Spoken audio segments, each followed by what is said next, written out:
Heartbeat Podcast. A podcast about health, politics, and society.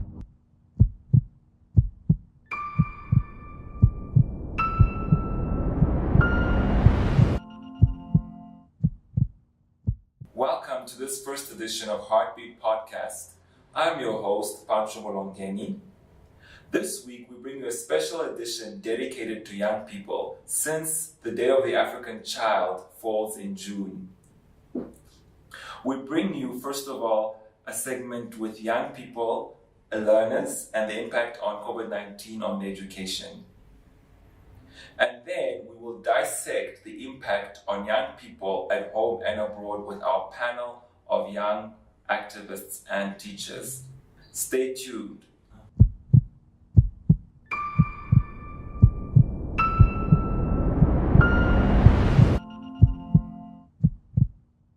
As promised earlier, our team visited Yanmore Secondary School to speak with learners about the impact of COVID-19 on their studies.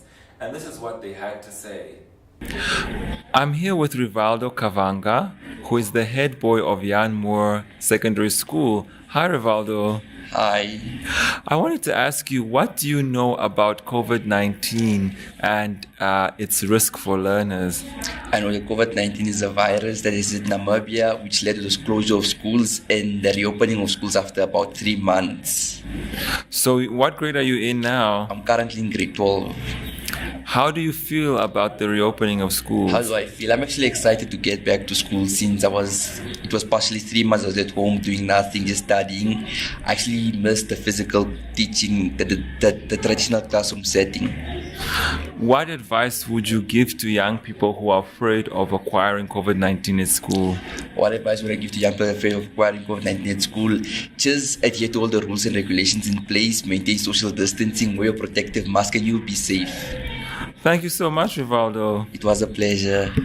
Good afternoon. I'm here with Salah Sihope. and Sandra Nakashala, grade 11. Salah Sihope. What grade are you in? I'm in grade 10.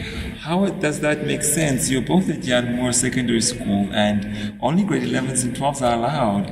No, I came by school just to come get some notes so it can help me study more when I'm at home. Oh, okay. So one question I want to ask you, lovely ladies, is what do you know about the modes of transmission of COVID-19? Okay, COVID-19 can be transmitted through droplets from an infected person. So let me say, for example, I cough in my hand and I can touch my friend here, and then if she touches her mouth or nose, then she will be affected with COVID-19. Great. So what would actually happen if your friend here, Salah, tested positive for COVID-19? I would social distance from her just for me to stay safe, and I would advise her to stay at home so that she could also keep the other learners safe at school. Salah, what would you do? If Sandra had COVID, No, if you had it. I would probably freak out because it's not an everyday thing that you hear you have COVID-19. But I would distance myself from people because I wouldn't want to spread it to people. I wouldn't wish it on my worst enemy. And where would you go into? Quarantine or isolation? Isolation. So what is the difference between quarantine and isolation? I think Sandra can answer that. Isolation is actually when you are taken in. Let me say, for example, an isolation center could be inside a hospital where you are taken in for the period of time while you are on certain medication while you are going through the recovery process. Right. And quarantine? Quarantine is where you just go when you have been exposed to COVID-19 and you're just going there to recover or isolate yourself or just like distance yourself from people. Until such time that your diagnosis is clear, whether you have it or don't. Yeah. Great. So I wanted to ask you then, what advice would you give to learners who are afraid of isolation if they test positive for COVID-19? I would probably just tell them that they shouldn't be afraid. Not Just a little afraid. just a little afraid, I guess, because I don't know what. Should they be afraid at all? Okay, I would say that learners should not have the okay, they could be afraid, but then fear is the most depressing thing ever. So due to fear, they could go into depression. They should just have hope and pray for themselves that they are going to recover, because the nurses and the doctors will do their best in order to make make them recover. And remember that not every single person who has COVID-19 has any symptoms. Yes. There's so many asymptomatic cases, especially among young people. Yes. All right. And anything else that you wanted to tell me about how COVID-19 has affected you as learners? I would want to say that coming to school could also be a little risk, although we are here because we want to exceed and finish our matric year. Since we all know that it's the winter season, some COVID-19 symptoms are normally winter season symptoms. So you wouldn't know whether the person has COVID-19 symptoms or winter symptoms. So Right. it's good for us to social distance away from each other. Great. Well, I think COVID-19 has ruined most of our plans for school because for me, I've realized that there are slow students and fast learning students. For the slow students, it have been a very negative thing for them because they are forced now to study on their own, and that might not be enough. At the end of the year, they might fail. Wow. So they need to come to school. They got much help studying and getting help from teachers and them just sitting by themselves. Great. So Okay, and I also wanted to add on that by saying that COVID-19 has been a really bad impact to most of the school-going children, especially the grade 7s who need to come to grade 8. Like it has been a very bad impact on both them and their parents, as they are not sure whether the academic year will be processed through or whether it will be wasted. Thank you so much, ladies, for speaking with us. okay, you're welcome. You're welcome. Quite a fruitful discussion with the learners of Yanmore Secondary School on the challenges that they experienced due to COVID-19 at school. We'll be back after this.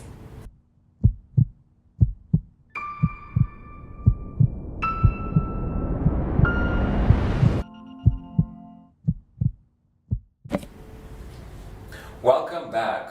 We will now turn to our panel of a youth activist, a Namibian studying in the United States, a medical student here at the University of Namibia School of Medicine, and a young teacher to speak more broadly about the impact of COVID-19 on young people. I am now joined by my three guests who are all young people from the United States of America in the state of New York. I am joined by Omar van der Rienen, who is at the SUNY State University of New York, Oswego. He is a final year student in both political science, gender, and women's studies. Welcome, Omar. Thank you for having me. I'm also joined here by Andreas Blau. He's a mathematics and statistics student at Stellenbosch University, and he also studies financial risk management as well as Mandarin Chinese. And at the present time, he is a grade 8 to 12 high school mathematics teacher in Keetmanshoop. Hello, Andreas. Hi. Thanks for having me. And of course, I am joined by the indomitable Katrina Nahungi. She is a medical student at the University of Namibia and has already spoken previously on health issues on One Africa. She spoke about the hepatitis E outbreak. And hi, Katrina. Hi, Pancha. Thank you for having me. And what year medical student are you, Katrina? I'm a final year medical student. Wow, you're all very young, I believe, right? How old are all of you? Young. Very young. Under the age of 25, I assume, right? Yes. Yeah, 23. I'm 23. 23. Right. So you are all in the 25. category. So what category of people are you? You are not yet fully adults. You're emerging adults, right? Isn't that how you're defined in terms of medicine? Emerging adults or young adults? Young adult. Young adults, right? Oh, and I forgot to mention that, Andreas, you're also going to be a medical student, right? So in 2022, you're starting your medical degree after you complete your actuarial science degree. Yes. So a very accomplished like that. young people. So I wanted to actually start with you, Katrina. Can you please tell us about COVID-19? We are observing the Day of the African Child, but tell us about COVID-19 in children, adolescents, and young adults. And can you, if you can highlight what are the the main differences between COVID-19 in this demographic as compared to the adults and the elderly? Okay, so especially like but with what we need to understand, especially with the COVID-19 pandemic, is that we're like, when it comes to like information and data, it's a bit difficult to find it. But when it comes to especially the children, the adolescent, as well as the young adults, like most of them, like the presentation of this virus has been like very different from the adult group, which is like the most. Usually, like the percentage of those that are infected, like the numbers that we do have is usually of the total is probably like less than 5%. They make up less than 5% of the total of those infected. And about 50% of those that are infected, most of them are asymptomatic, which means they don't have any symptoms, they're not clinically ill, although those in countries where they're doing mass testing, they've been shown, they've been tested, which means that on the laboratory has shown that they do have COVID-19, although they're not exhibiting any symptoms at all. And then that's about more than 50%. So around the 60%, they don't have any symptoms. And the rest that do present, usually like they do present with classical symptoms like the adults. So they still have like the dry cough, and most of them also present with like a fever. And then they might also have shortness of breath, and then which are also present in the adults. And then also on top of these other symptoms that are usually found in the adult, they might also have like nasal congestion, like the nose is stuffy, and they might also have runny nose. Right. But most of them present with very few, most of them is like mild symptoms. So they're not really serious. So we've only seen a few that needed like hospitalization or like needed ICU that needed to go to the ICU because of COVID-19. We haven't yet seen a case of an adolescent or young adult with COVID-19 in Namibia, have we, Katrina? No, we don't have no children or any adolescent that have been reported. I think the youngest person reported with COVID is in early 20s, I think. Also, we have had a young adult.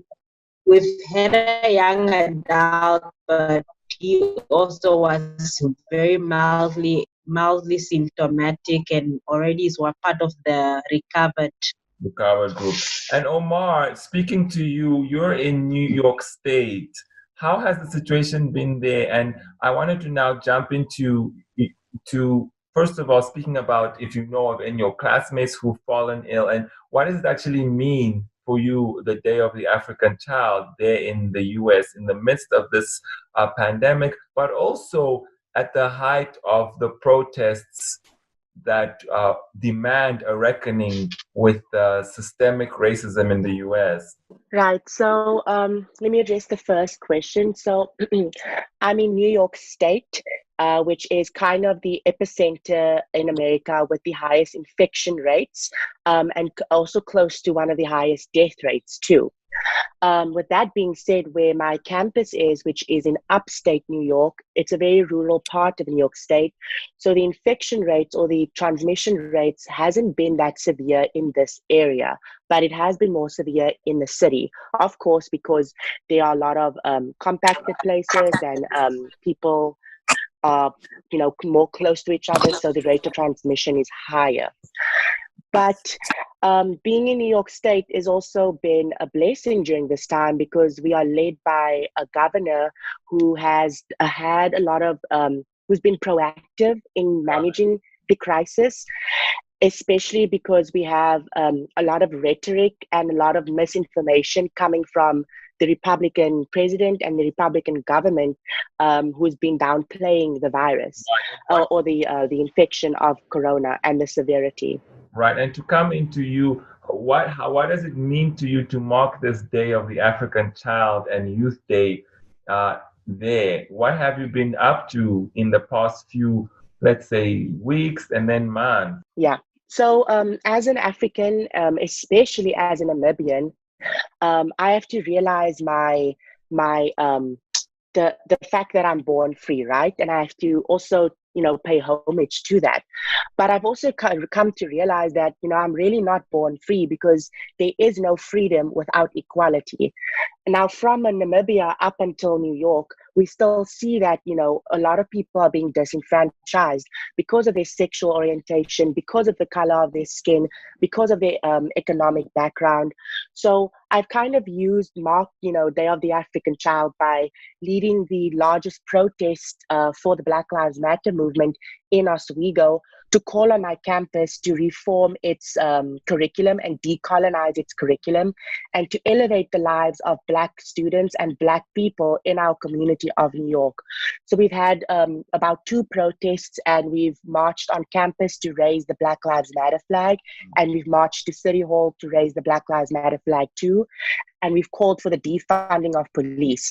We have to realize that the Day of the African Child was, it is a celebration for, the plight that the people took in Soweto to march against police brutality. But we see that same police brutality inflicted by a white supremacist institution that is built on the oppression of minorities. We see that same thing happening today. And, it doesn't just happen in America, but it happens too in Namibia by the NDF. Yeah, and you are extremely passionate about this, and I've seen a number of your tweets. And I wanted to actually know, you are a student that's all the way there. How has this affected your education? How has the COVID-19 affected your education? Yeah. Pancho, I'm going to be completely honest with you. It's set me back a lot. As an international student in another country, especially an international student that's not supported financially by my government. I come from a lower middle class background, and my mother is employed, by the government too. So there isn't a lot of, financial assistance coming from my family. And we already know how students are disenfranchised or not supported by the lack of empathy from the NASFAF and, the financial aid.